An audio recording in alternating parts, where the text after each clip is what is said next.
अस्सलामुअलैकुम वरहमतुल्लाहि वबरकातुह। तो आए जनाब, आज आपको मक्का मुकर्रमा की एक और खूबसूरत ज़ियारत करवाते हैं। तो ये सामने जो छोटी सी पहाड़ी है, इसे जबल रहमत और जबल अरफा भी कहा जाता है। ये वो मुक़द्दस पहाड़ी है कि जन्नत से जब हज़रत आदम अलैहिस्सलातु वस्सलाम और हज़रत हव्वा अलैहिस्सलाम नीचे तशरीफ़ लाएं और करीबन 200 साल बाद आपकी मुलाकात यहीं इस पहाड़ी के करीब हुई। इसे जबल अरफा भी कहा जाता है। और इसके इर्द गिर्द जो क्राइटेरिया है वो सारा का सारा वो अराफात का मैदान है, जहाँ पर हाजी आकर वकूफ़ करते हैं।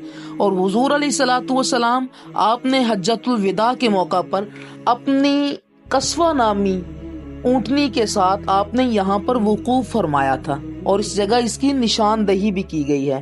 तो यहाँ पर आकर हज्जाज किराम वो दुआएं मांगते हैं अल्लाह रब्बुल इज़्ज़त से, उनकी दुआएं कबूल की जाती हैं।